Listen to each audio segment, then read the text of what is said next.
Well, good afternoon. Here's an unboxing of our new toy. Just what we need, right? And for those of you who have read the description on the video, you probably already know what's in the box. I haven't seen it yet. We'll see it together for the first time, I suppose. Another eBay find in sort of mystery condition. Apparently this was the original owner and hasn't used it in a long time, but said it worked last time they used it. Alright, there it is in the box. Set it on the bench here, or on the makeshift bench, and then we'll unwrap that.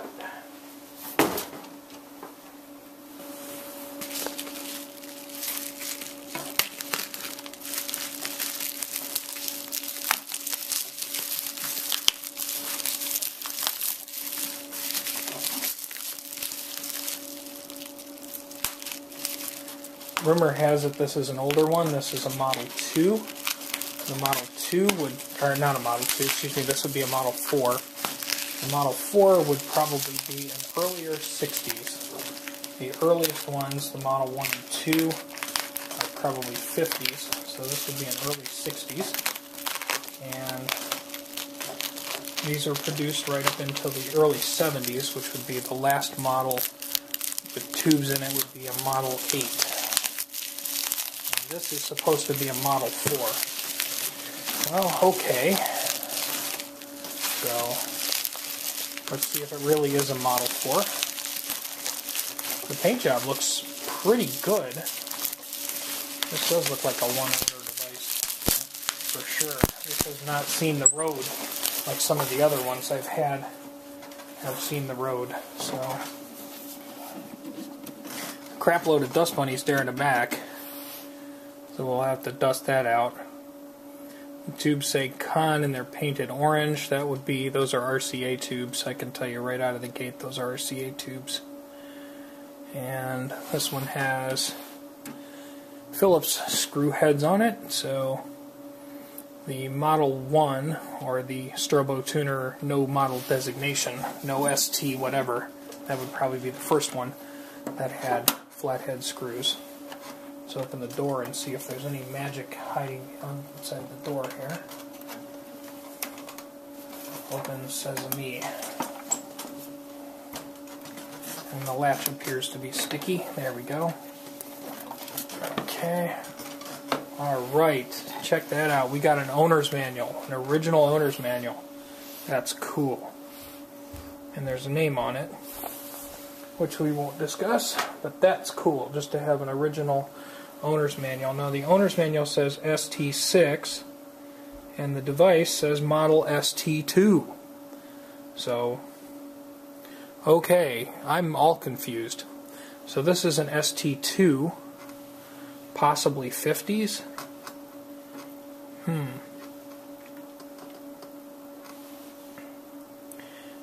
Different knobs on this than were on the later ones. But I actually like this knob because it's very clear and easy to read. This also does not include the designations for the other keys, so I think this is probably just covering C. And our microphone, albeit grubby, is silver, and that's an EV915 crystal.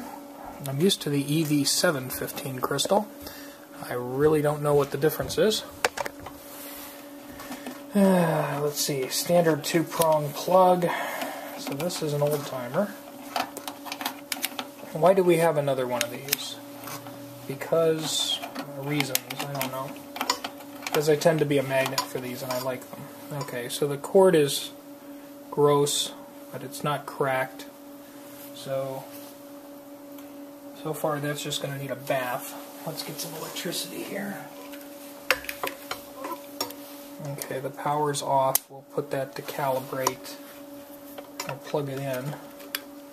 And then just for safety, because this is a 2-prong jobby, we don't know which way we plug the cable. So we'll go to AC volts on our voltmeter. And we will put our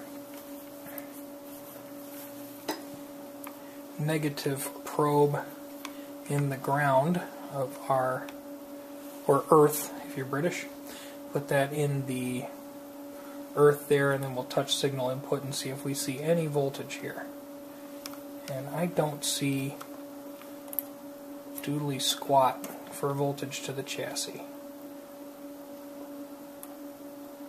Okay, that's good. Let's see if we see any pulsating. No, that was on volts DC, not AC. My meter's fault. Oh, there we go. Yeah, I got 80 some volts, so this is probably backwards. So for the sake of, if I plug a guitar in this, I don't want to get kissed by a microphone. So there we go. On this direction I've only got just a volt or two, so we're much safer with it in this position. I will probably mark that if I don't just three-prong cord it myself in the future. Alright, so calibrate mode, doesn't really matter what node I'm on. Well, there's our gain. I like these knobs, these are cool looking. Okay, flip the switch and see if it explodes. Okay, the power light's really, really dim, but that's probably just dirt in this lens. Now hopefully this display will light up. Oh, it did. And then the motor is thinking about rotating. It's moving very, very snail pace. Go, go, come on motor, go.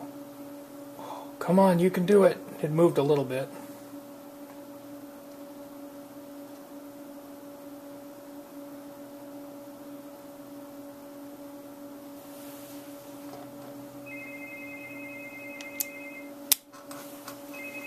And somebody's calling me on the phone. Stand by. Okay, good news on two fronts. After waiting for this to spin up for a little bit, and I'm going to guess this thing hasn't probably been on in 10 years, sometimes they get dirt and crud in the switches. So I flipped the switches back and forth a few times, and lo and behold, she's spinning and spinning smoothly, and I have it in calibrate mode, and we've got it to a stop position. So things are looking positive. Let's take our mic, which has a very, very crusty looking cable. It's all sticky, like the rubber's starting to go bad. We might be putting a new cable on this. And I think that this does not look like an original end. What kind of connector is this? Electrocraft. Electrocraft? That looks like Switchcraft. Did Electrocraft become Switchcraft? I don't know. There's a history question for you. Alright, so we plug in the signal there, and let's switch it to operate and see what happens. Doot, doot, doot, doot, doot, doot. Okay, it's reacting to my voice, so the microphone works. Doot, doot, doot. There we go. So it seems to be working.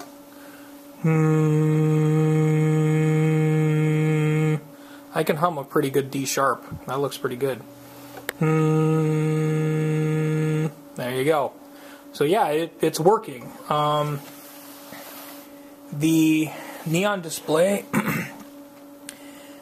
seems a little dull, as does the light here seem a little dull, but that might just be dirt. I am very, very pleased that as I go through the different notes here, how smooth and whisper quiet the motor is. A lot of these units that I get from schools or from other places, despite the fact that they work fine and they're accurate, the motor does make a little bit of a chattery noise, and it doesn't seem to affect performance. So let's go get some test tones and see how we're doing here. And then at that point I'll just schedule this for a thorough bath, and while we're in there we'll take a look and see if the caps are bad or anything. Okay, so we have some noise. That's a C, and it's showing a little bit off, but I know the test tones in this device are a little off. but it's very close, so we'll call that our C. Let's try a C sharp. Sorry.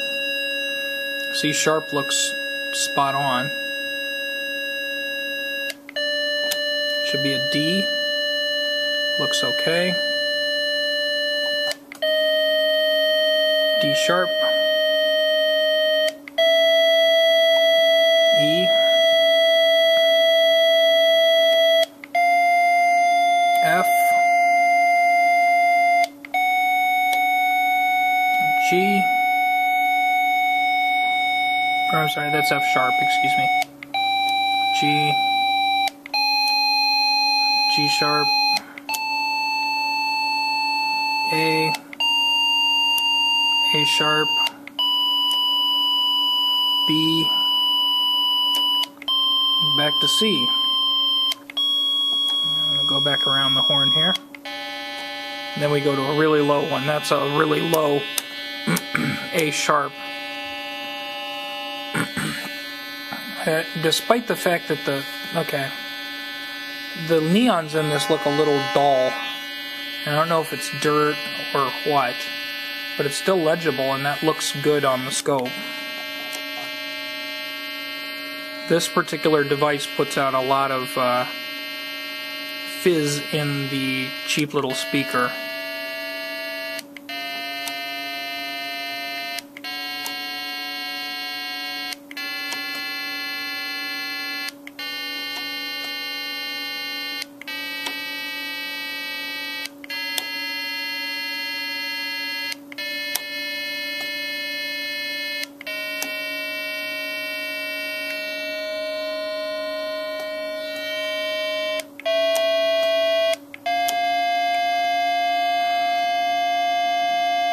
And it's stopping the scope. That looks great, but those neon bulbs do not look bright enough to me.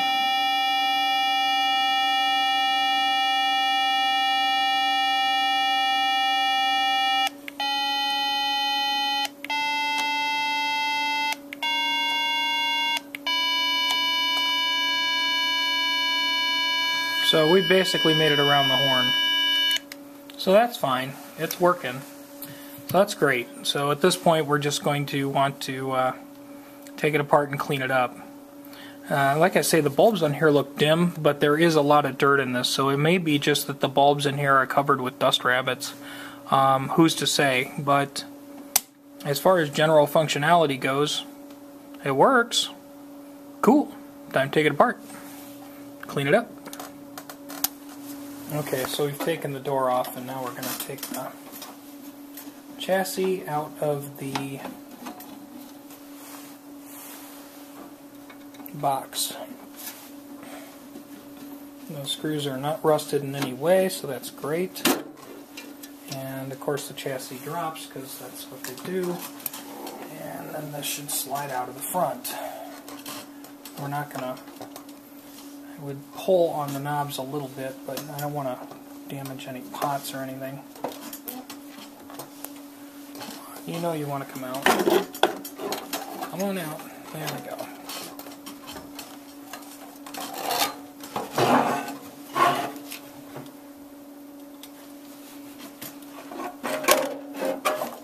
Okay, I see something significantly different than I've seen on the newer models. The bulbs down here, we'll zoom in real close. This unit is very different. Very different. So this, I don't know, this is an earlier unit probably, or something. The bulbs for the strobe are socketed. Looks like our strobe disc here is a little discolored and darker. That's probably part of the reason why we're seeing the different hue and tone.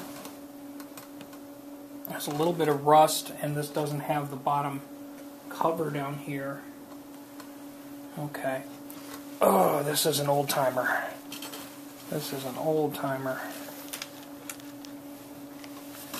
Okay, now what's interesting is I had the other unit from before that I assumed was an ST Model 1 and was very old.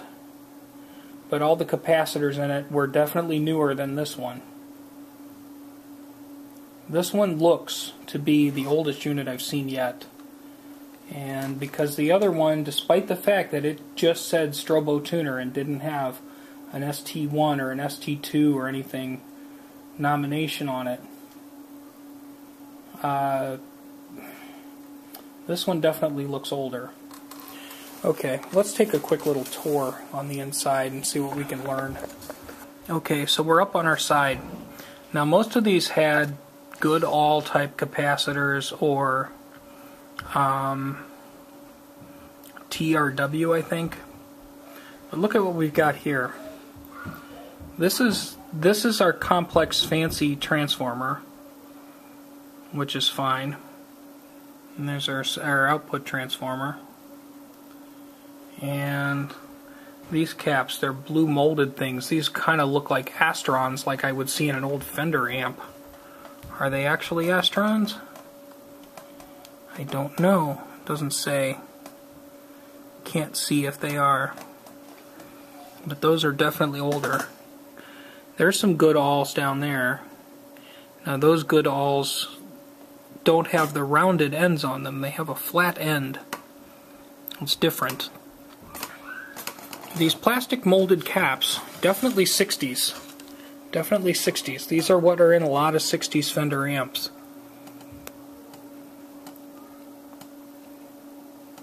There's a 50 microfarad 25 volt electrolytic cap. That should probably get changed. And let's feel, now neither of the filter caps on here, which should be 1010 and 4040, if I remember right, neither of them even feel the least bit warm.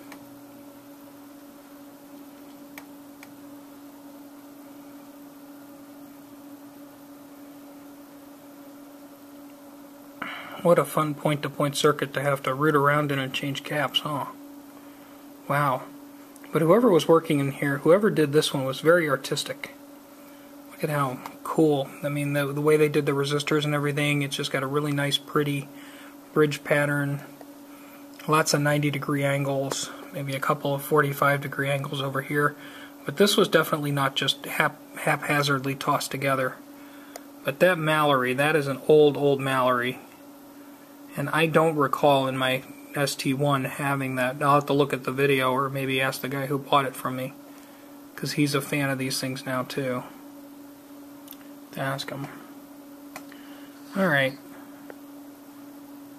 Good so far. Let's take a look topside. Okay, so other than the dust, this tube, I can't readily identify it. I'm gonna guess maybe it's a GE. The 128T7 is a GE. The 5879 is a Sylvania. That bulb, which looks really dim, is really kind of grubby and blacked out, so that would explain that. And there's like a spider web going in that's right there, so that's just dirt. That's why that light isn't bright. And then we have 6 AQ5s by RCA, and a 12 AU7 also appears to be an RCA. This motor is different than the others I've seen. This is a brown covered motor, and it's an uncovered motor. Later they covered the motors, and they had some run caps that were hanging around them. There's the run cap under there. Yeah, because later iterations they had a cardboard box over the outside of those. And the light really isn't beaming through this strobe that well, probably because of dirt. But the lamps in here are removable lamps. I don't recall removable lamps in some of the other ones. There was a lower clearance, and then you just had the lamp. So I think maybe if we wipe all the grubby stuff off of the lamps and off of the strobe disc, that strobe disc is a little on the yellow side, but I think we can probably clarify that a little bit and make it look better. But it looks like dirt is the cause. I mean, look how grubby. Our tubes are covered in film, and our light bulb is covered in film. I mean, that's a lot of film. That looks toasted dirt or something. We can probably change that with a brighter bulb maybe too, as well as clean out that web. Okay, see you in a few minutes. Just as a point of reference, the neon bulbs are GE NE48s, and they were definitely dusty and dirty.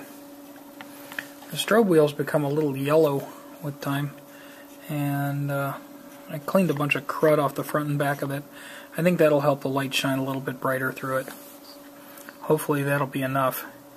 The display wasn't unreadable, but it was a little on the dim side. Okay, just another observation, and I don't know for sure without possibly damaging something. This window on most of these has been a thin sheet of Mylar plastic, like that kind of, you know, thing that they package things in that you have to take scissors to cut them open. This one looks and feels a lot more like glass, and it's a little thicker. Interesting. The strobe disc is definitely yellowed. I wonder if and there was a lot of, it doesn't smell like cigarettes though. Usually these things smell like cigarettes, but who knows, maybe it did have nicotine on it and then it had 10, 20 years of sitting around to air out. I don't know. I'm just cleaning up dirt. I've cleaned a bunch of dust off of that. We've cleaned all the dirt off the bulbs, adjusted those, cleaned a ton of dirt off of that lens. That should help brighten it up a bit. Okay, so as we're proceeding to clean up here, these 6 AQ5s, they're RCA. They appear to be original because they have Conn written on them. RCAs are easy to pick out because they have this sort of hexagon shape with the tube model number on them, as does this one over here. It's hard for me to see in the camera, but yeah, there's the model number there on the tube. This is 12AU7. The rectifier tube says Conn on it, but it is a GE based on that 6X5 stamp. You can just tell GE kind of has this military-esque looking thing, and of course this tube actually still says GE, and it has its big stamp on there as a 12AT7.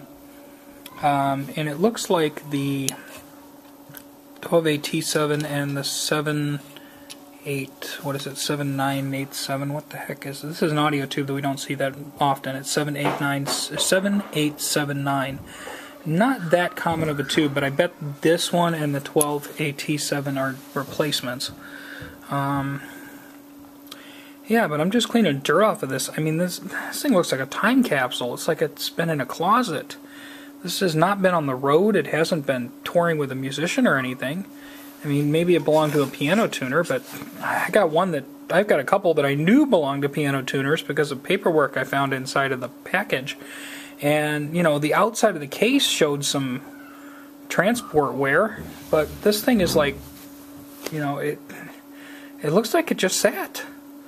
And that yellowed, but I think that'll look better once we fire it back up. We'll finish cleaning and then we'll fire it back up and see if it looks any better. Okay, this thing was looking like a time capsule to me, but it threw me a question mark.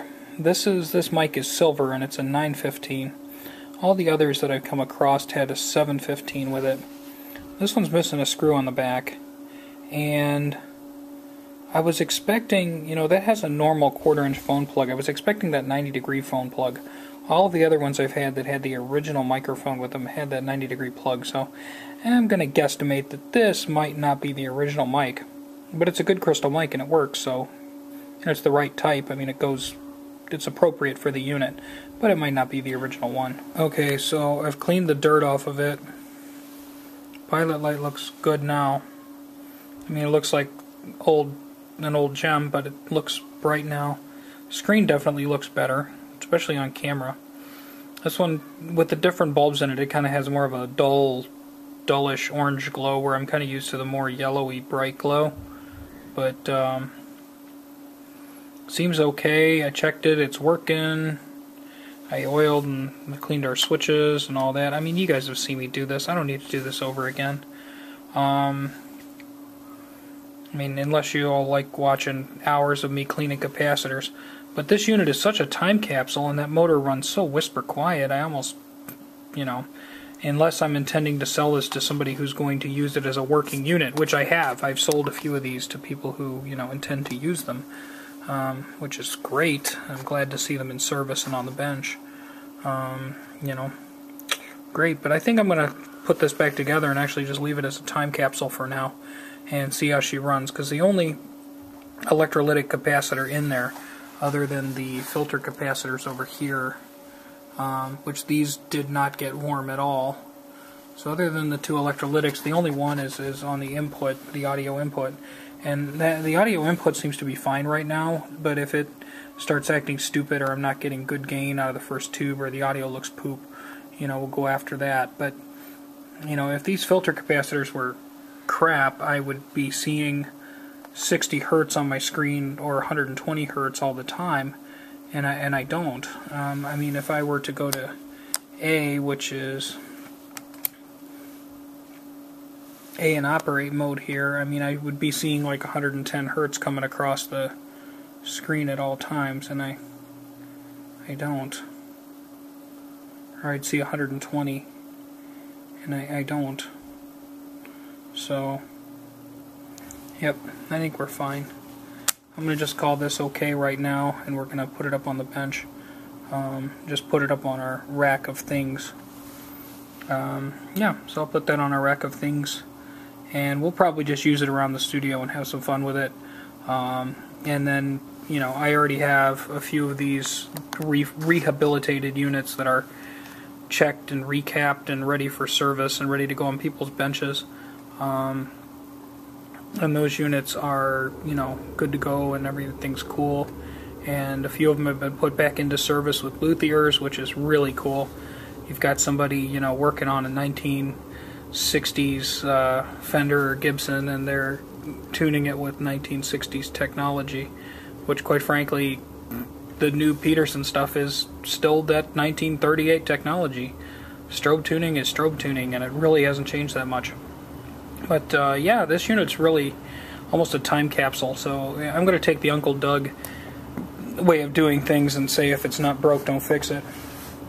But if I were to sell this to somebody who were going to, you know, use it as a serious unit, we would change our electrolytic capacitors. Everything else appears to be kosher. I'm just going to take a look at all the tubes and make sure nothing's red plating or anything weird. But I think we'll just conclude this video because it's getting long just to watch me wipe the dirt off of something, turn it on, and go, woo, it's a miracle. But the motor started after cleaning it up and cleaning the tube sockets and just getting the motor to spin the first time and cleaning all the dust bunnies. That motor started up quick as a whip, which is a little surprising. Usually when you flip these things on, you got to count 10-15 seconds. So I'm going to guess these tubes are really strong. I don't think this thing got used that much. Oh well, pretty cool. Thanks for watching. Yeah, Have before a great day. we go, the manual here is for an ST-6 rather than an ST-2, but I'm glad to have it. The back has the adverts. There's our Strobo Conn, the big 12 disc, which we have one of those. Love that thing. The Electro Tuner, which produces either an A or a B flat note. That's all it does. You turn it on and it goes boop. I almost owned one of those. Almost. I got lazy and somebody else bought it, but eventually those don't sell for a lot of money generally because they're a one-trick pony. And then a Dynalevel, which this one, it's like a visual display of loudness. It's a VU meter. A vacuum tube VU meter. How cool is that thing? Tell you how loud your band is, whether they're playing legato or no, that's speed, isn't it? What is it? Fortissimo, I think that's loud, right? I gotta learn my Italian. Anyway, thanks for watching. Have a great day.